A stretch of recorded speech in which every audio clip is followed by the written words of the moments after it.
Joshua 9.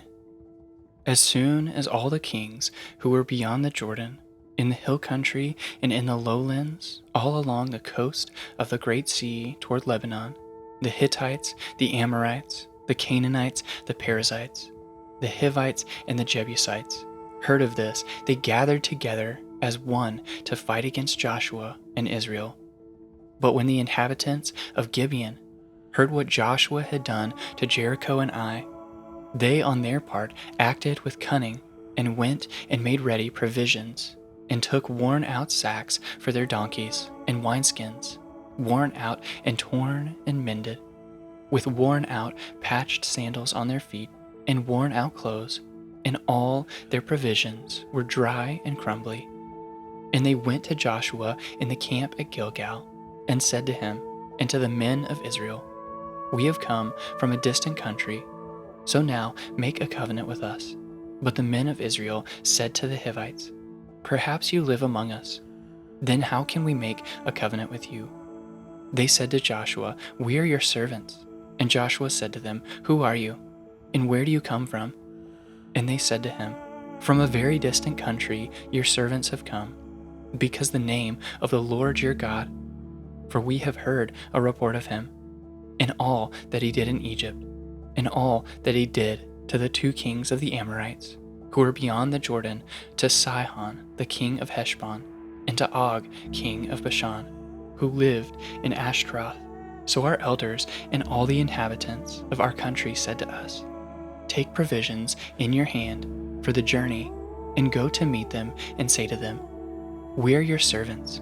Come now, make a covenant with us. Here is our bread. It was still warm when we took it from our houses, as our food for the journey on the day we set out to come to you.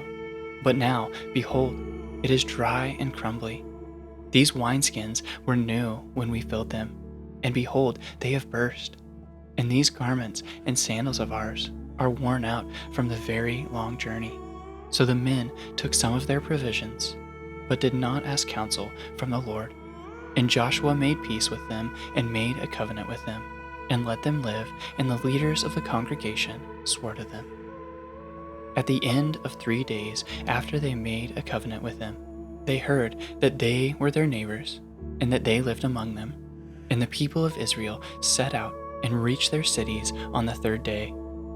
Now their cities were Gibeon, Chephirah, Beeroth, and Kiriath-Jearim.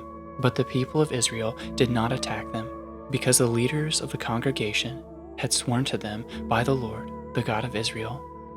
Then all the congregation murmured against the leaders. But all the leaders said to the congregation, "We have sworn to them by the Lord, the God of Israel, and now we may not touch them. This we will do to them. Let them live, lest wrath be upon us, because of the oath that we swore to them." And the leaders said to them, "Let them live." So they became cutters of wood and drawers of water for all the congregation, just as the leaders had said of them. Joshua summoned them, and he said to them, "Why did you deceive us, saying, 'We are very far from you,' when you dwell among us? Now therefore you are cursed, and some of you shall never be anything but servants, cutters of wood and drawers of water for the house of my God." They answered Joshua, "Because it was told to your servants for a certainty that the Lord your God had commanded his servant Moses to give you all the land and to destroy all the inhabitants of the land from before you. So we feared greatly for our lives because of you and did this thing.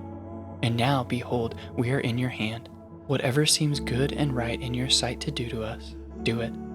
So he did this to them and delivered them out of the hand of the people of Israel. And they did not kill him. But Joshua made them that day cutters of wood and drawers of water for the congregation and for the altar of the Lord to this day, in the place that he should choose.